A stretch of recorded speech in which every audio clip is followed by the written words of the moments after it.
네, 여러분 안녕하세요. 2011 수능 특강의 노현서입니다. 자, 지난 시간에 이어서 산문문학 심화 연계를 한번 살펴보도록 할 텐데요.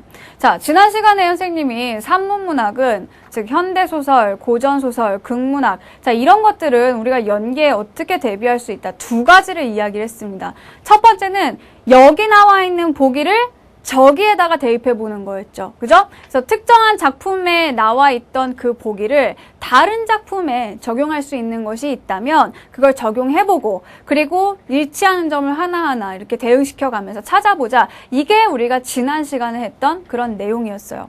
자, 이번 시간에는 두 번째. 선생님이 지난 시간에 살짝 얘기만 하고 다음 시간에 알려줄게요. 이러고 넘어간 게 있었죠. 자, 그게 바로 뭐냐 하면 발췌 범위가 다를 때 어떻게 대비를 하냐는 겁니다. 다시 얘기하자면, 자, 전체 그 지문이, 전체 작품이, 자, 작품이 이 정도라고 했을 때, 우리 수능 특강에 요 부분이 실려 있다.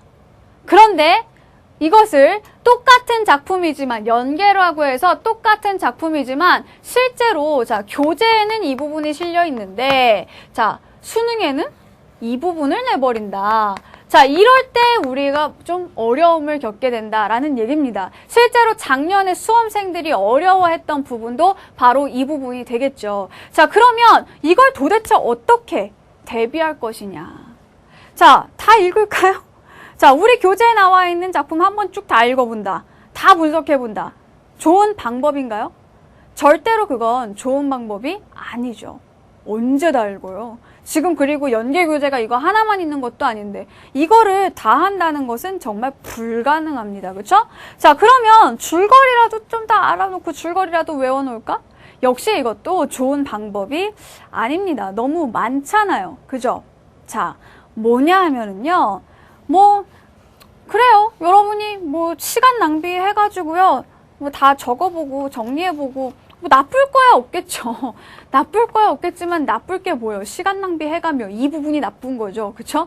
너무 우리한테는 시간이 없다는 거, 그거를 다 할 수 있는 그런 여력이 없다는 거, 이게 중요한 겁니다. 그래서 자, 우리가 다 모든 작품을 이 부분뿐만 아니라 전체를 다 읽어본다든가 아니면 줄거리를 외워놓는다든가 이런 것들은 불가능합니다. 우리가 할 수 있는 범위 내에서 할 수 있는 걸 찾아야 해요. 자, 뭐냐 하면 우리가 지금까지 수능 특강 문제를 풀면서 해왔던 것들이 있습니다. 첫 번째가, 자, 항상 소설에서 첫 번째 문제는 뭐가 나왔죠? 서술상의 특징이 나왔죠. 자, 이 서술상의 특징이 물어보는 게 뭐였죠? 뭘 물어보죠? 시점을 물어보죠. 자, 그리고 문체에 관련된 내용들. 자, 이런 것들이 서술상의 특징 문제에서 묻는 그런 내용들입니다. 자, 그런데 우리가 교재에 나와 있는 작품들의 시점과 문체를 정확하게 파악할 수 있다면 자, 어떤 일이 생기느냐? 대부분의 경우 소설은요, 처음부터 끝까지 동일한 시점을 유지합니다. 문체도 처음부터 끝까지 일관된 문체를 유지한다는 거죠. 즉, 시점이 바뀌는 경우, 문체가 갑자기 바뀌는 경우 없진 않아요. 하지만 아주 소수라는 거죠.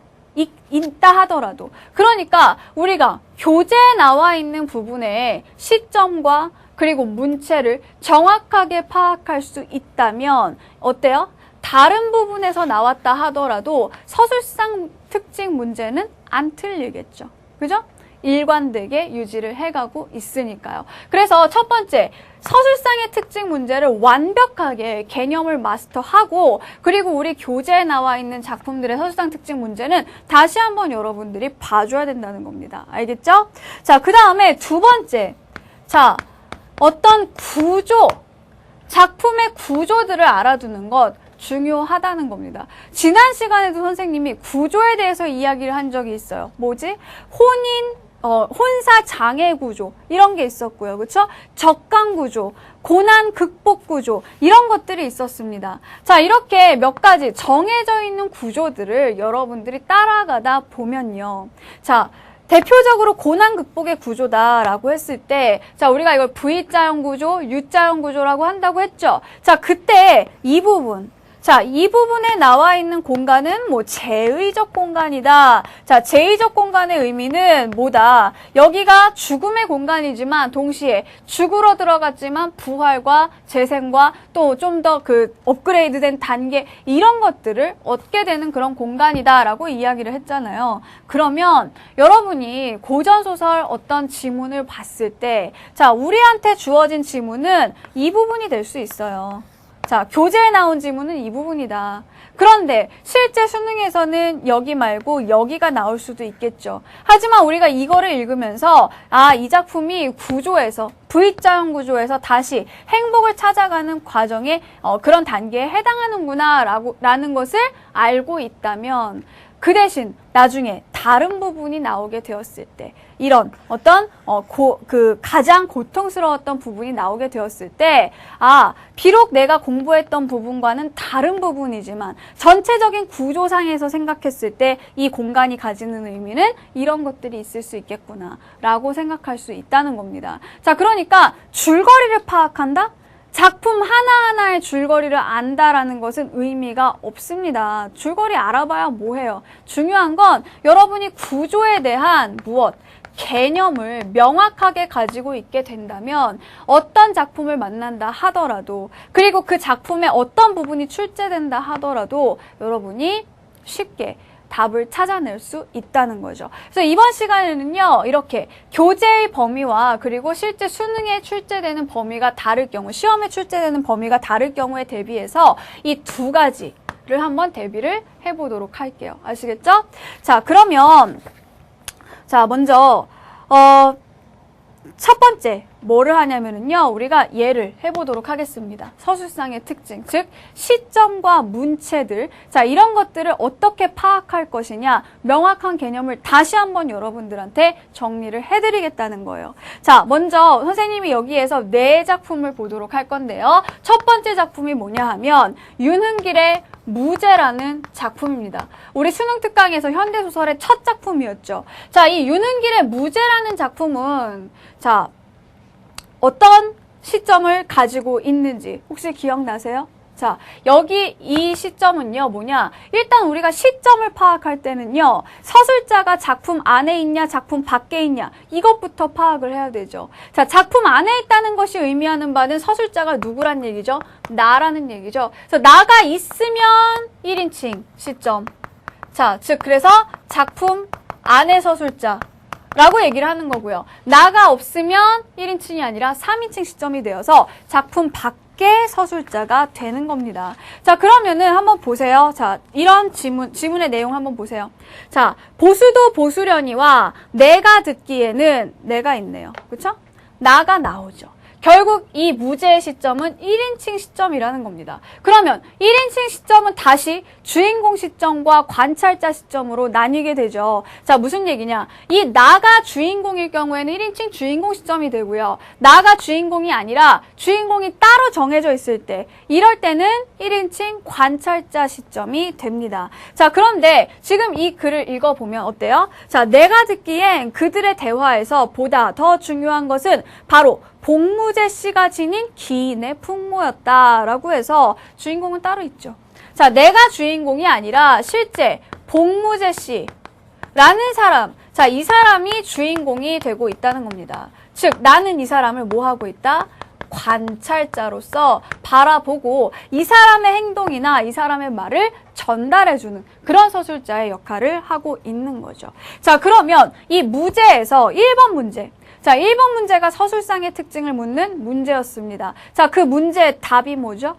바로 1인칭 관찰자 시점을 나타내는 이거죠. 자신이 듣거나 본 사건 및 상황들에 대한 인상과 해석을 서술하고 있다. 자, 자신이 본 거야. 자신. 그래서 나라는 서술자가 등장을 하는 겁니다. 그리고 자기가 본 것들, 어떤 자기가 겪은 상황들, 자, 이런 것들에 대해서 인상과 해석을 서술한다라고 했을 때 자기가 직접 어떤 겪게 된, 즉 자기가 어떤 주동인물이 되어서 어떤 사건을 겪는 것이 아니라 자기가 본 것들을 중심으로 어떤 인상, 자기가 거기서 받은 인상, 그리고 해석, 이런 것들을 제시하죠. 자, 그런 점에서 뭐다? 주인공은 따로 복무제라는 사람이 있고 이 사람은 그 사람을 관찰하고 있는 1인칭 관찰자 시점이다라고 보시면 되는 겁니다. 알겠죠? 자, 이런 식으로 파악을 하시면은요. 자, 이 작품은 이 부분뿐만 아니라 자, 다른 부분에서도 어때요? 이 1인칭 관찰자 시점을 유지하게 된다라는 겁니다.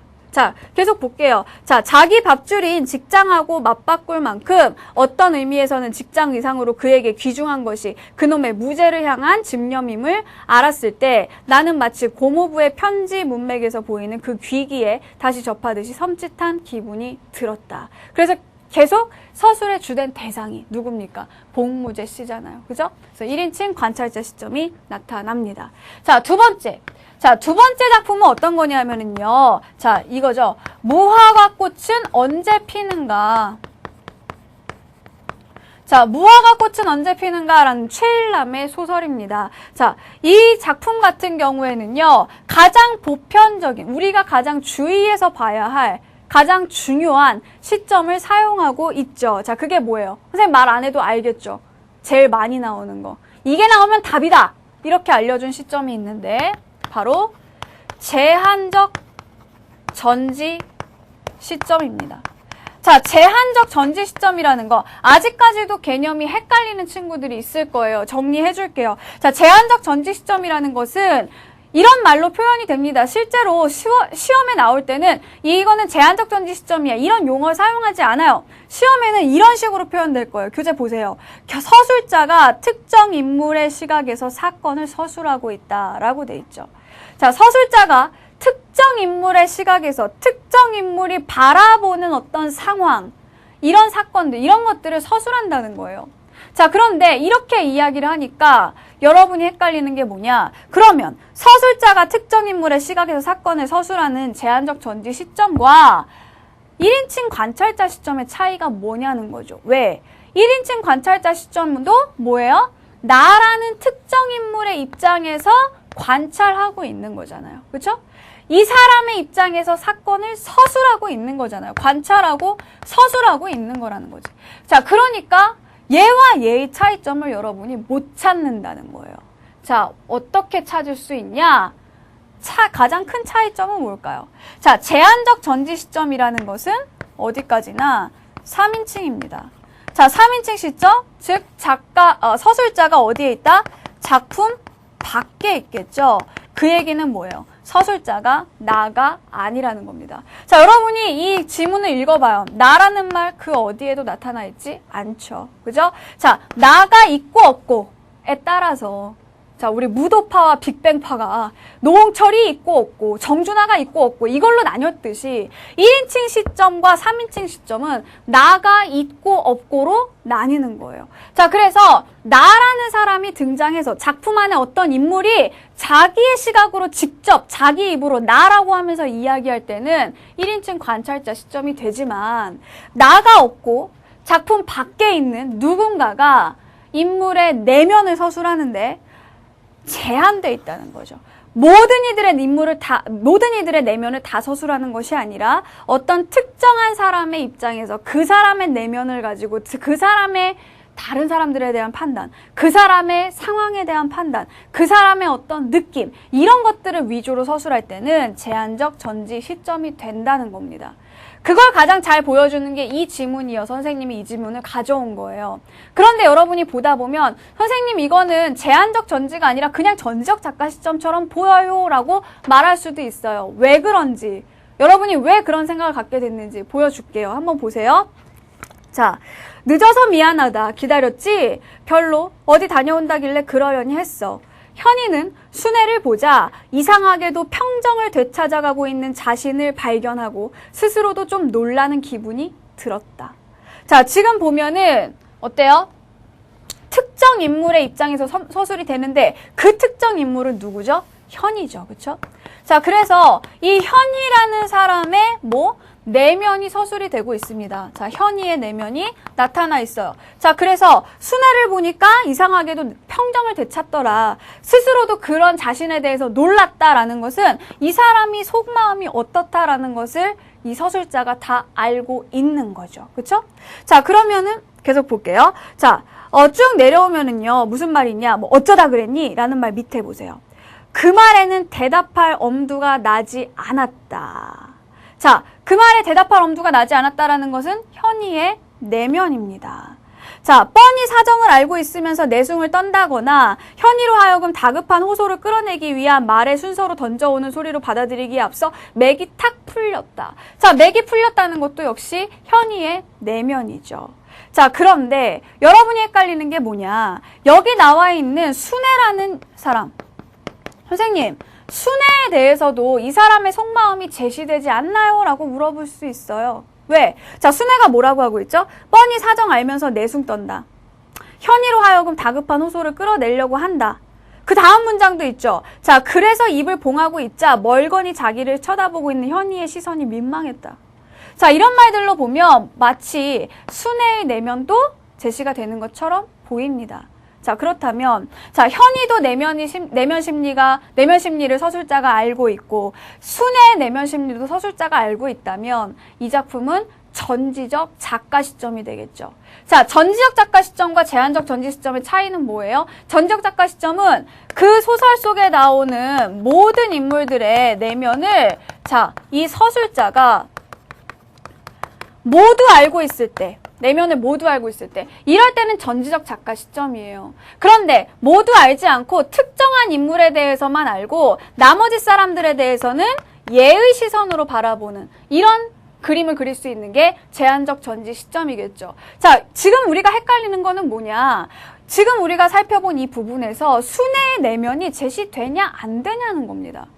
제시되는 것처럼 보여요. 하지만 엄밀하게 따지면 이 서술자가, 작가가 순애의 마음속에 들어가서 걔가 이런 생각을 하고 있다라고 하는 것이 아니라 어디까지나 순애의 내면으로, 순애의 마음으로 생각되는 부분은요, 다 뭐죠? 예의 추측입니다. 그죠? 자, 거기 보면 이런 얘기가 있었잖아요. 자, 현이의 시선이 민망했던지, 민망해서 그랬는지라는 건 뭐예요?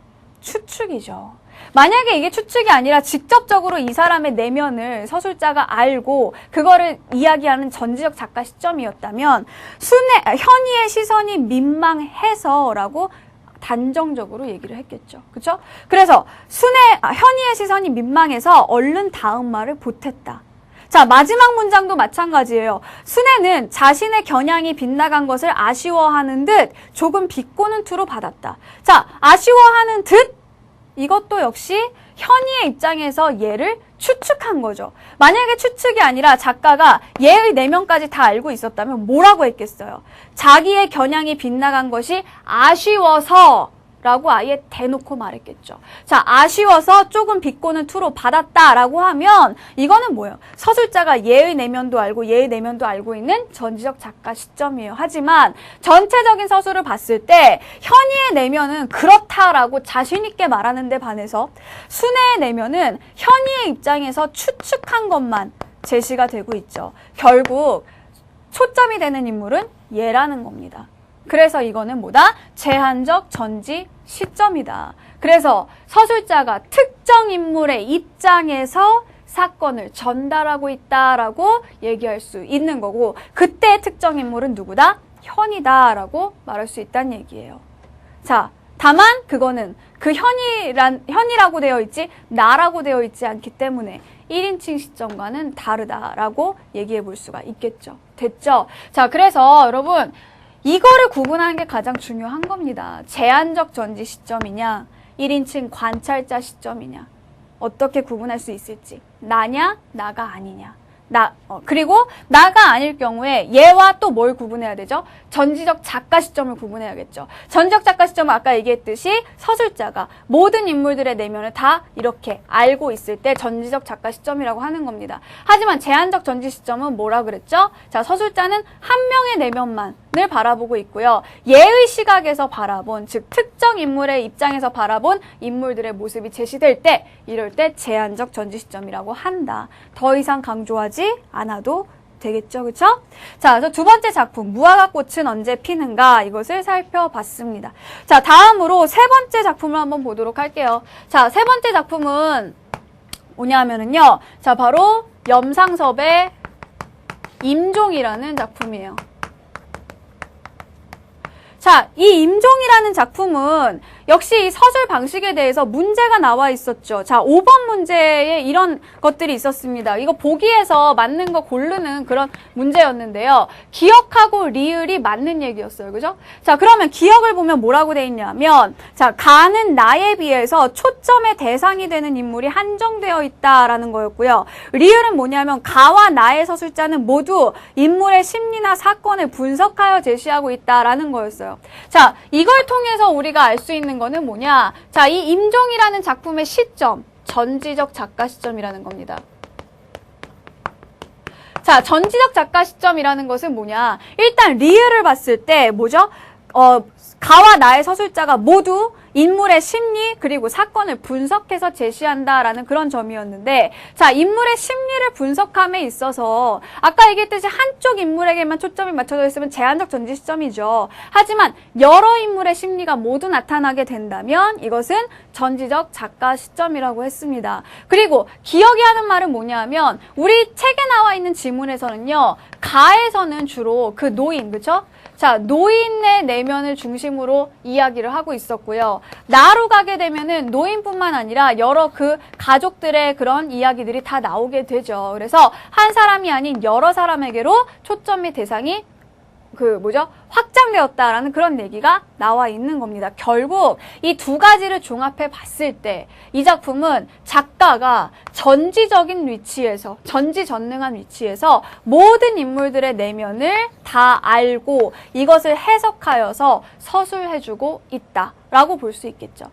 그래서 아까 이야기했듯이, 자, 작품에서 어떤 시점이라든가 문체라는 건 처음부터 끝까지 일관되게 유지된다고 했습니다. 자, 우리 지금 보는 이 부분, 우리 교재에 실려 있는 부분 말고 그 외의 부분에서 이 전지적 작가 시점을 한번 확인해 보도록 할게요. 자, 이제는 교재에 없는 부분입니다. 자, 같이 한번 보세요. 자, 전쟁이 끝나고도 약이 없어 죽다니, 하기야 돈이 없지 약이 없겠나?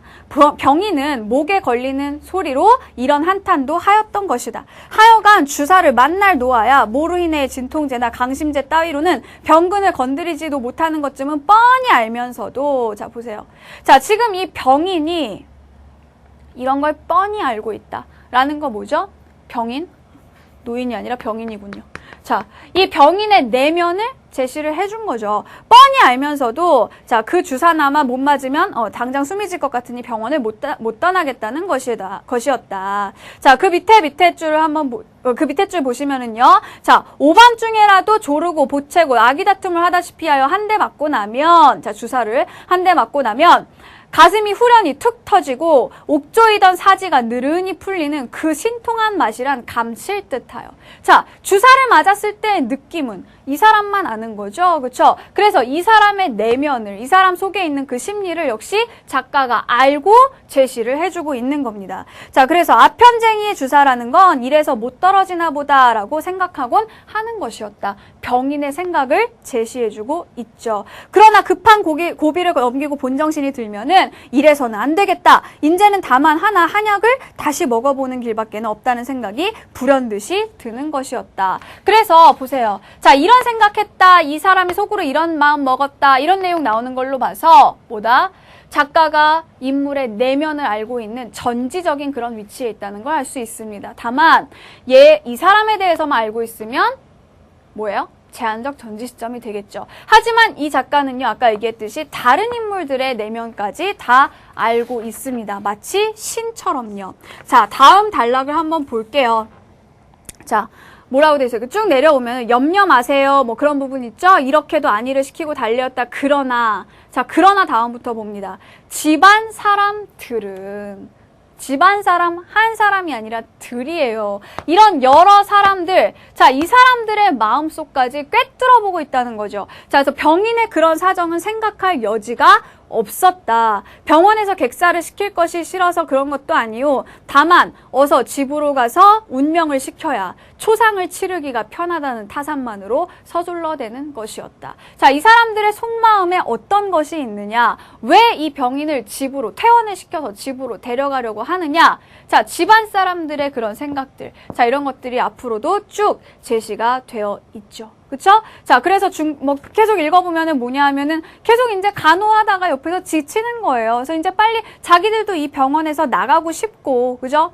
자, 그리고 뭐 고비를 넘긴다 하더라도 뭐 앞으로 이제 이 사람 분명 이 나중에 이 병인에게 뭐 중풍 이런 것들이 오게 될 텐데 그러면 서로 이제 이 병인을 어떻게 뭐 모실 것이냐 뭐 하면서 이런 상황들을 완전히 깊숙하게 이 사람들 머릿속에 이 사람들 마음속에 어떤 것들이 들어있는지를 다 자세하게 상세하게 설명을 해주고 있잖아요. 그쵸? 자, 그래서 이 작품은 전지적 작가 시점 처음부터 끝까지 유지가 되고 있다는 겁니다. 그래서 모든 상황과 심리를 전지적인 입장, 즉 모든 것을 알고 있는 입장의 서술자가 분석하고 또 서술해주고 있다라는 이런 내용의 선택지가 이 작품에 맞는 어떤 부분이 나온다 하더라도 이 작품에서 어떤 부분이 나온다 하더라도 이 작품에 맞는 그런 선택지의 내용이 되겠습니다. 됐죠?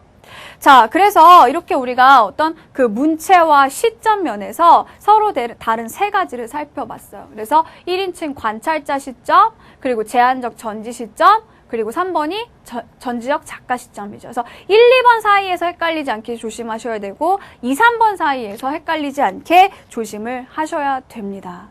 자, 다음으로는 그럼 뭘 보냐? 선생님이 한 작품을 더 볼 거예요.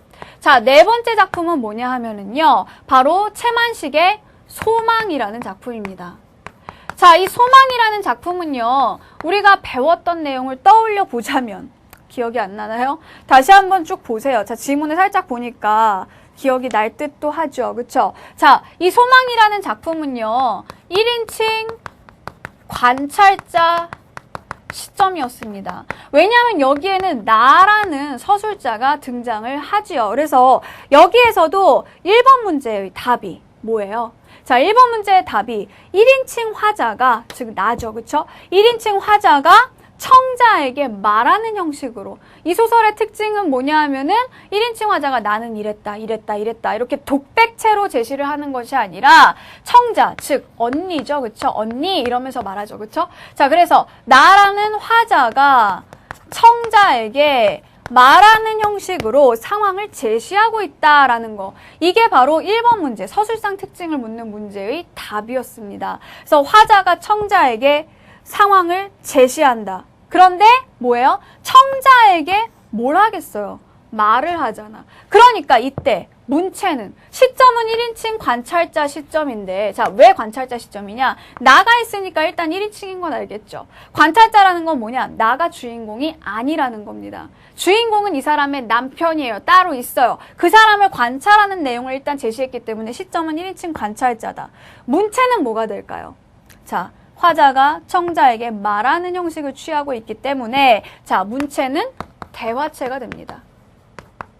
자, 언니 그러지 않겠수? 뭐 이러면서 그쵸? 대화하는 그런 말을 건네는 그런 어투로 되어 있는 거 확인할 수 있겠죠. 자, 그래서 우리가 일단 이 소망이라는 작품에서 시점과 문체를 찾았습니다. 그런데 선생님이 여기에서 이거를 제시를 해준 거는요. 단순히 이 작품에 대해서 얘기하려고 한 게 아니에요. 자, 역시 여기에서도 이 작품에 딸려있는 문제, 보기가 중요한 내용이 있었어요. 같이 한번 먼저 그 보기를 보고 오도록 할게요. 자, 소망은, 자, 이 소망이 이 작품의 제목이었죠. 그쵸? 자, 이 제목의 뜻이 뭐냐? 젊은 나이에 미친 사람이라는 의미라는 겁니다. 이 젊은 소자에 미칠 망자를 쓴 거죠. 그래서 젊은 나이에 미친 사람. 아내인 나의 입장에서 보면, 그쵸? 자, 지금 이 나의 입장, 이 사람이 서술자죠. 자, 그리고 이 서술자는 주인공이 아니라 관찰자라는 걸 알 수 있습니다. 왜냐하면은, 자, 내가 봤다는 거죠. 누구를요? 남편을요. 그래서 이 남편이 누구? 주인공이 되는 거지. 자, 그래서 이 내가, 아내인 내가 관찰자로서 주인공인 남편을 보니까 이 남편이 어떻게 보인다는 거야? 젊은 나이에 미친 사람처럼 보인다는 거죠. 그래서 결국 이게 이 사람인 거야. 자, 왜 미친 것처럼 보였냐? 다니던 신문사를 갑자기 그만두고 방에 틀어박혀서 나오지 않거나 여름에 겨울옷을 입는 등 비정상적이라는 겁니다. 하지만 남편은 인간의 생명을 전쟁의 도구로 여기는 현실이 오히려 비정상적임을 인지하는 지식인이다라고 했죠. 자, 그러면 보세요. 작품의 서술자인 나는 남편을 비판하죠. 남편이 미쳤다라고 이야기를 합니다. 하지만 자, 이 작품을 읽는 우리도 그럴까요? 아니죠. 독자들은 읽었을 때 일단 이 아내를 더 부정적으로 볼 겁니다. 왜? 오히려 전쟁을 비정상적으로 생각하는 지식인 남편이 똑똑한 사람인 거죠. 지식인이잖아, 똑똑한 사람. 자, 남편은 똑똑한 사람, 제대로 된 생각을 가지고 있는 사람인데 그걸 이해하지 못하고 남편을 미쳤다고 하는 나야말로 사실은 모자란 사람이 되는 거죠. 그죠? 자, 그래서 이게 1인칭 관찰자 시점의 특징이에요. 무엇이냐? 자, 1인칭 관찰자 시점은요, 그 서술자가 누구냐에 따라서 굉장히 이 독자들의 입장이 영향을 많이 받습니다. 자, 우리가 이런 서술자를 뭐라고 하냐면요, 신뢰할 수 없는 서술자라고 해요. 즉, 믿을 수 없는 서술자, 믿음직스럽지 못한 서술자라는 얘기죠. 자, 여기에 나오는 이 아내는요, 즉, 나는요, 자, 어때요? 우리가 믿을 수 있는 서술자인가요? 자, 1인칭 관찰자 시점은요, 서술자가 신뢰할 수 있냐 없냐가 되게 중요해요. 자, 어려우면 누굴 생각한다? 얘를 생각하세요. 자, 오키. 사랑 손님과 어머니에서의 오키. 선생님이 1인칭 관찰자 시점 얘기할 때 항상 예로 드는 아이잖아요. 자, 이 오키 어린애예요. 어린애가 뭘 알겠어. 그죠? 그러니까 우리는 이 작품을 읽으면서 이걸 오키가 하는 말이라고 생각을 하고 보는 거죠. 어린애가 봤을 때 어머니와 아저씨의 사랑, 그 미묘한 감정의 교류, 이런 거는 얘는 몰라요. 다만 자기가 본 것만, 자기가 들은 것만 본 대로 들은 대로 전달해 줄 뿐이죠. 그러니까 우리는 오키가 하는 말을 다 있는 그대로 받아들이지는 않습니다. 거기에 우리가 상상을 더 집어넣어서 뭔가 독자가 판단을 하면서 생각을 하면서 본다는 거죠. 자, 이 경우에 마찬가지입니다. 이 나라는 사람은요, 굉장히 무식한 사람으로 그려지고 있다는 거예요. 그러니까 이 무식한 아내인 나를 신뢰할 수 없다고 보는 거죠. 그러면 이미 독자들은요, 얘가 하는 말을 다 믿지는 않습니다. 즉, 이 나는요, 남편을 비판하죠. 그쵸? 자, 아내가 남편을 비판하는데, 자, 비판하는 이유는 뭐냐? 이 사람이 비정상이라는 겁니다. 즉, 이 사람이 미쳤다라는 겁니다. 자, 그래서 이 사람은 뭐예요? 작품 속에서. 자, 작품 속에서 아내는 비판의 주체이고, 그리고 남편은 뭐가 되는 거죠? 비판의 대상이 되는 거죠.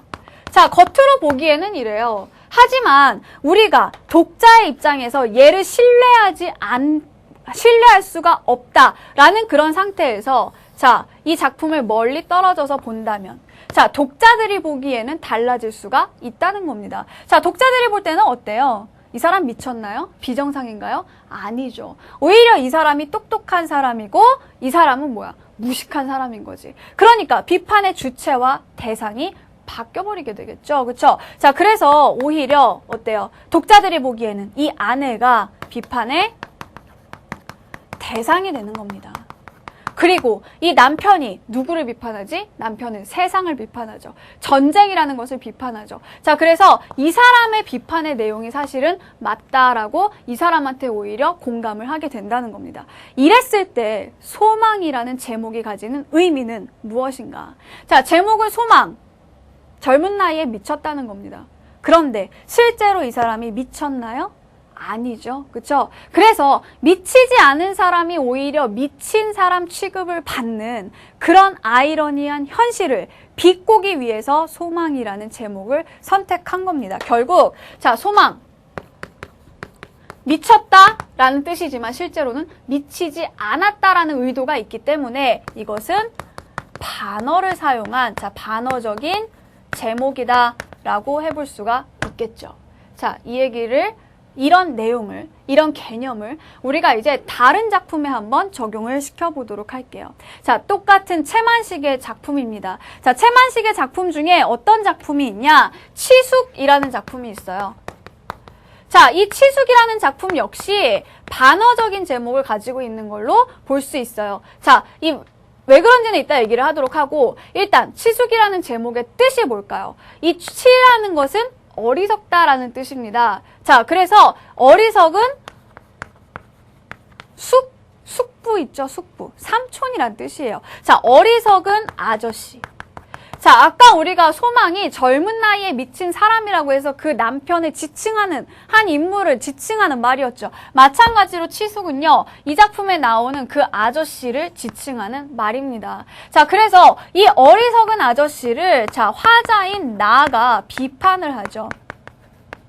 자, 그런데 이 화자가 아까 이야기했듯이 신뢰할 수 있는 화자이냐 없는 화자이냐 이거를 잘 생각해야 된다라는 얘기예요. 자, 지금 여기에서 이 작품에서 나는 비판의 주체이고 아저씨가 비판의 대상이지만 만약에 얘를 신뢰할 수 없게 된다면 얘가 오히려 어리석은 애라면 우리는 얘를 비판의 주체가 아닌 비판의 대상으로 보겠죠. 독자들은. 자, 그러면 지문을 한번 보도록 하세요. 자, 지문을 보면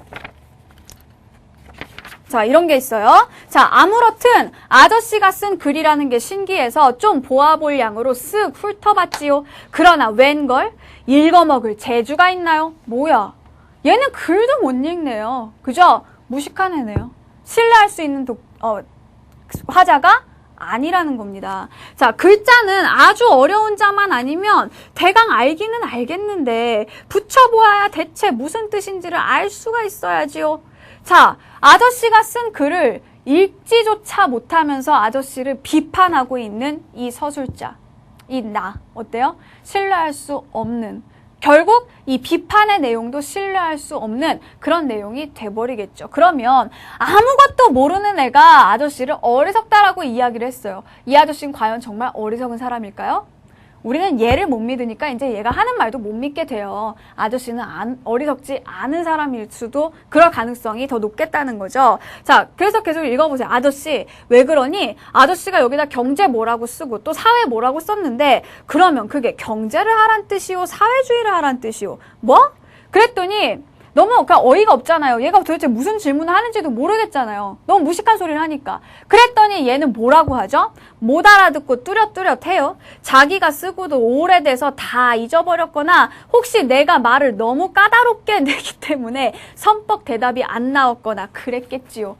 선생님도 이런 답답한 경우가 너무 많아요. 학생들이 선생님한테 질문을 하는데 정말 선생님은 걔가 그 질문을 왜 하는지조차 모르겠는데 자기가 저를 한 방 먹였다고 생각하는 그런 경우들이 가끔 있더라고요. 자, 질문이 이상한 거야. 얘처럼. 이럴 때가 있단 말이야. 물론 다 그런 건 아니지만. 자, 어쨌든 지금 보세요. 얘는 끝까지 자기가 되게 잘났다고 생각을 합니다. 근데 이미 얘가 하는 말 자체에서 독자들은 얘에 대한 신뢰가 다 무너져 버렸죠. 그쵸? 계속해서 밑에 보면은요, 얘가 그 글을 읽고 나서 경제와 또 사회주의라는 것에 대해서 설명하고 있는 내용을 한번 보세요. 맞나요? 틀리죠. 경제는 돈 모아서 부자 되라는 거다. 사회주의는 모아둔 부자 사람의 돈을 뺏어서 쓰는 거다. 어때요? 잘못된 생각을 다 가지고 있단 말이에요. 그런데 그것이 옳고 그것이 전부라고 생각을 하면서 아저씨한테 뭐라 그러죠? 아저씨가 대학교까지 다니면서 경제 공부를 하고도 왜 돈을 못 모으나 했더니 이제 보니까 공부를 잘 못해서 그랬군요. 무식하면 용감하단 말이 있어요. 그렇죠? 지금 자기가 아는 게 없으니까 그냥 막 아무 말이나 뱉고 있는 겁니다. 그죠? 자, 그래서 마지막에도 보면 뭐라고 돼 있니? 이것 봐요. 또 꼼짝 못 하잖아요.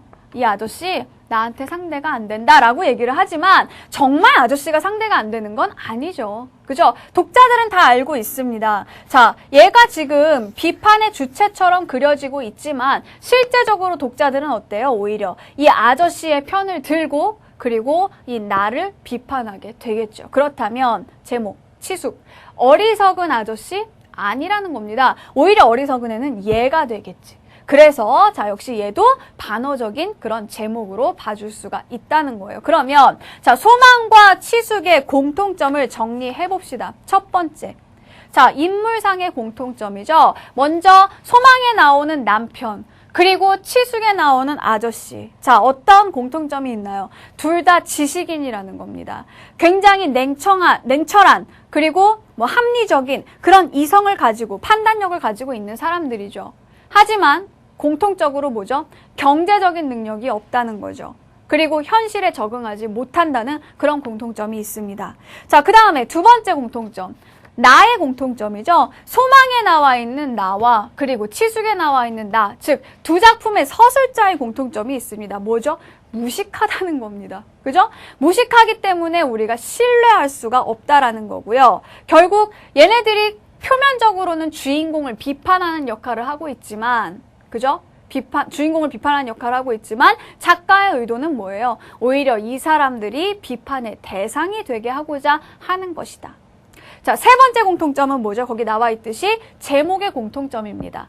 둘 다 반어적인 그런 진술을 하고 있다라는 점, 반어적인 어떤 상황의 아이러니를 나타내는 그런 제목이라는 점에서 여러분들이 기억을 해주시면 될 것 같아요. 자, 이렇게 우리가 여기 나와 있는 개념들, 교재에 나와 있는 개념들을 다른 작품에 적용해보는 연습 중요하다라는 그런 얘기입니다. 자, 그러면 오늘도 돌아왔습니다. 살짝 좀 늦었는데, 자, 오늘의 명언 타임입니다. 자, 오늘의 명언은요, 옥금비 학생이 올려줬어요. 우리 이름 되게 예쁘고 특이하죠? 옥금비라는 친구가 올려준 명언을 한번 같이 보도록 하겠습니다. 실패는 유한하지만 가능성은 무한한 것이라는 낙관적인 힘으로 인간은 발전하는 것이다. 탈무드에 나와 있는 이야기입니다. 자, 실패는 여러분, 나는 끝이 없어. 실패가 끝이 없어. 왜 끝이 없어요? 실패는 유한합니다. 이 실패는 죽을 때까지 실패하는 게 아니라 언젠간 끝나게 돼 있어요. 그럼에 비해서 우리의 가능성은 무한하다는 거죠. 자, 이렇게 선생님 너무 낙관적이잖아요. 진짜 끝도 없이 실패를 반복하는 사람도 있고 가능성 없는 사람도 있는데, 그런데 그런 비관적인 생각은 인간을 발전시킬 수 없다는 겁니다. 자, 이 탈무드에 의하면 인간을 발전시키는 원동력은 뭐다? 바로 낙관적인 힘이라는 거죠. 그 낙관적인 힘, 무엇을 낙관적으로 생각하느냐? 실패에는 끝이 있다는 거. 그리고 우리에겐 무한한 가능성이 있다는 거. 이런 생각으로 공부하시면 여러분은 발전할 수 있다는 거예요. 아시겠죠? 정말 힘이 되죠? 자, 그러면 다음으로 넘어가 보도록 할게요. 자, 이 부분은 선생님이 개념 급탑제에서 계속 이야기했던 부분이기 때문에 뭐 길게 설명하지는 않겠습니다. 자, 고전소설, 특히 고전소설에서 우리가 구조를 알게 된다면, 자, 고전소설에서는 구조와 그리고 주제와 그리고 어떤 그 내용, 이런 것들, 유형, 소설의 종류. 자, 소설의 종류와 주제와 구조가 사실은 하나로 이어져 있어요. 그래서 우리가 구조를 파악을 하게 된다면 작품에서 다른 부분이 나온다 하더라도 주제의식을 생각한다든가 아니면은 그 부분의 어떤 내용을 해석하는 데 있어서는 전혀 문제가 없다는 겁니다. 자, 그래서 선생님이 거기에 이제 여러 가지 몇 가지 예를 집어 넣었는데요. 자, 보세요. 자, 첫 번째로 영웅소설. 자, 우리는 개념 급탑제에서요, 영웅의 일대기 구조라는 것을 배웠습니다. 자, 그런데 이 구조를 알고만 있으면 안 되죠. 자, 이것이 어디에 적용될 수 있냐? 우리 수능 특강에 나와 있는 박시전이라는 작품에 적용을 해볼 수 있을 거예요. 자, 이 박시전이라는 작품은요, 영웅소설이에요. 그죠? 여기 써놨구나. 자, 영웅소설이에요. 영웅소설인데 여성이 영웅으로 등장하는 여성 영웅 소설이죠. 자, 그런데 자, 영웅 소설이라는 것. 주로 영웅이 되려면 어떻게 해야 되냐? 전쟁에 나가서 공을 세우면 됩니다. 자, 그래서 공을 세운다라는 것, 전쟁에 나가서 이긴다라는 거죠. 그런데 보시면은요, 이 박시전이 배경으로 삼고 있는 시대는 병자호란이죠. 자, 전쟁 이야기를 담고 있는 소설, 이런 거를 다른 말로 군담소설이라고 한다고 했어요. 군대 얘기. 그 군대 얘기가 아니라 전쟁 이야기를 담고 있을 때, 자, 실제로 우리가 병자호란에서는 실제로 우리나라가 졌죠. 그쵸? 졌습니다. 굉장히 치욕을 당했단 말이에요. 그런데 소설이라는 거는 뭐죠? 그런 치욕을 심리적으로 보상해 줄 수 있는, 즉 상상을 통해서 어떤 심리적인 보상, 대리만족을 얻는 그런 존재가 바로 소설이라는 거예요. 자, 그래서 병자호란, 실제로는 진 전쟁이었지만 박 씨라는 사람이 이 전쟁에서, 전쟁은 이기지 못했어도 어쨌든 그런 치욕을 다 씻는 그런 현실과 다른 내용이 들어가게 됩니다. 자, 그래서 여기에서는 어떤 심리적인 보상이 드러난다. 그래서 군담 소설에서는 이런 것들이 자주 보이게 된다라는 거고요. 그리고 전쟁에서 공을 세우기 위해서는 이 사람이 보통 사람이어서는 안 되겠죠. 그래서 영웅으로 등장을 하게 되는 겁니다. 그러면 자, 영웅소설이란 뭐가 드러난다? 영웅의 일대기가 드러나게 될 거예요. 자, 지금 영웅의 일대기, 선생님 거기 정리를 해놨죠. 자, 고귀한 혈통에서 태어난다. 비정상적으로 출생한다. 탁월한 능력을 보인다. 버려져서 고생한다. 양육자의 도움으로 위기를 극복한다. 성장 후에 다시 위기를 맞는다. 위기를 투쟁으로 극복하여 승리한다. 라는 이 7단계를 거치는 게 영웅의 일대기 구조입니다. 자, 그러면 이 7단계가 모두 나타나 있을 수도 있고 몇 가지는 조금 변형될 수도 있는데 박시전이 이런 내용을 담고 있다라는 것은 얘가 영웅소설이라는 얘기고요. 그렇죠? 영웅소설이라는 얘기는 이것도 영웅의 일대기를 담고 있다는 겁니다. 그러면 박시전의 전체 줄거리에서 우리가 이 1, 2, 3, 4, 5, 6, 7번의 내용을 찾아줄 수 있어야겠다는 거죠. 알겠죠? 자, 이거는 선생님이 오니 그 자료에다가 뭐 충분히 설명을 해놨기 때문에 굳이 할 필요는 없을 것 같고요. 자, 더 중요한 내용을 한번 보도록 할게요. 자, 두 번째. 자, 두 번째로 선생님이 다룬 것이 무엇이냐 하면은요. 두 번째는 우화소설이네. 자, 까치전. 이것도 한번 읽어보세요. 자, 중요한 거. 진짜 오늘의 핵심, 하이라이트는 이 부분에 있습니다. 자, 세 번째를 보시면은요. 자, 여기에 우리가 지난 시간에 했던 고난 극복의 구조가 있어요. 자, 고난 극복의 구조, 뭐 V자형 구조, 뭐 U자형 구조 하도 해서 여러분들 지겹죠. 그런데 여기에서 선생님이 한 가지 중요한 어떤 다른 작품을 제시를 해주도록 할게요. 이 구조가 뭔지는 이제 더 이상 설명하지 않겠어. 그런데 우리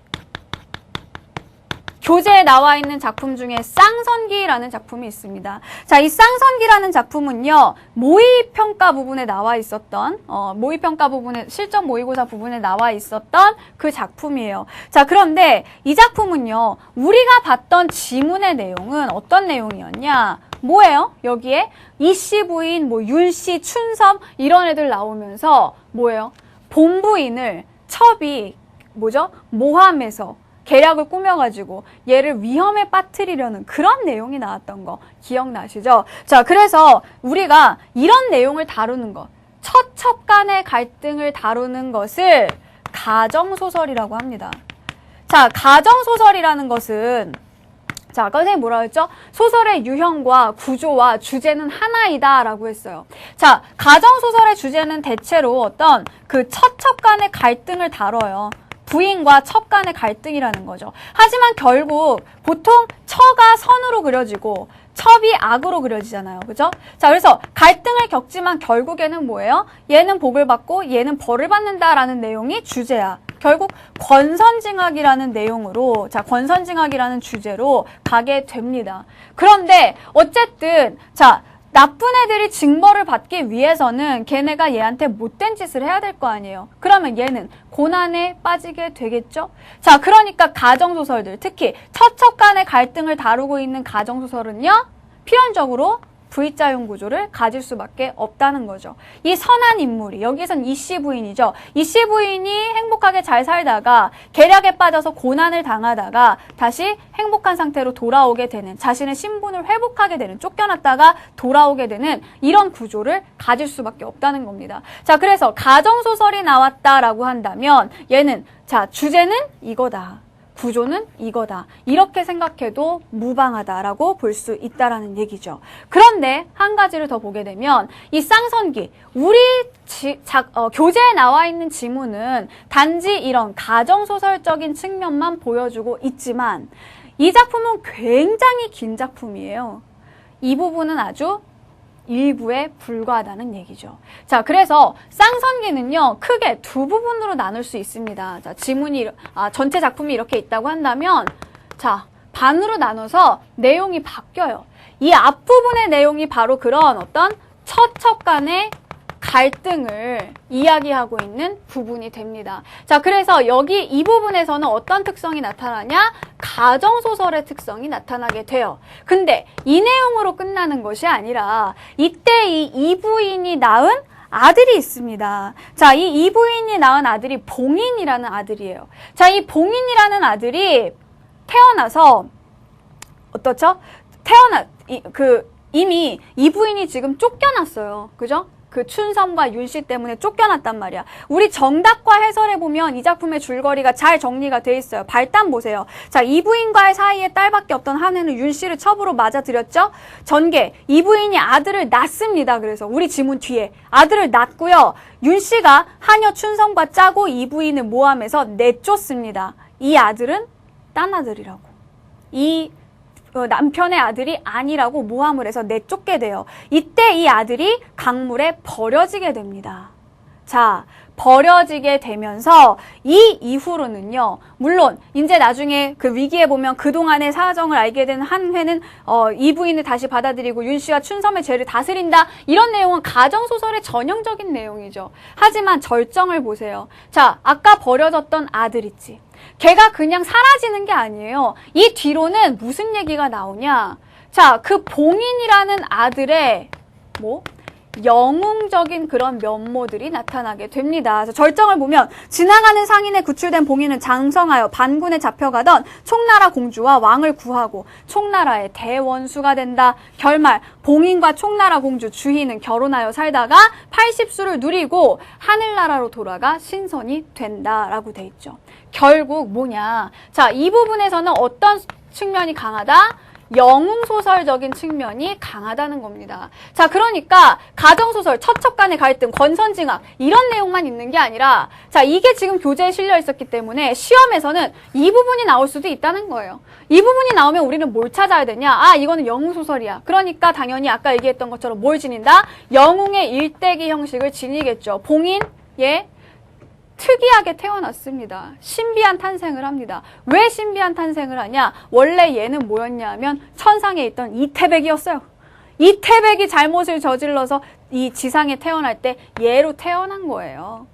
자, 그래서 신기하게 태어났고요. 버려졌죠? 영웅의 일대기 구조에 버려지는 거 꼭 나오죠? 고난을 겪죠? 하지만 나중에 뭐죠?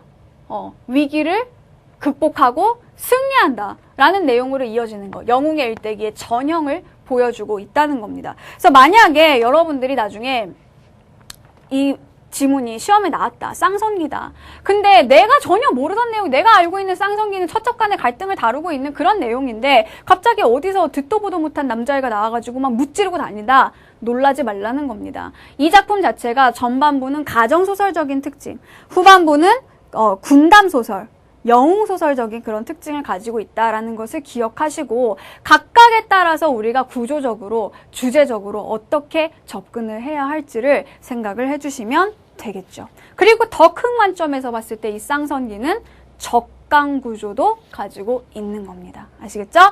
자, 그래서 이렇게 우리가 산문문학, 심화, 연계 관련된 내용 2시간 동안 했습니다. 여기서 선생님이 다루었던, 그리고 여러분 그 자료에 주어져 있는 지문들, 그리고 개념들은 꼭 숙지를 하시고 시험을 보러 가시길 바랍니다. 우리 다음 시간에는 비문학 들어가 보도록 하겠습니다. 수고 많으셨습니다.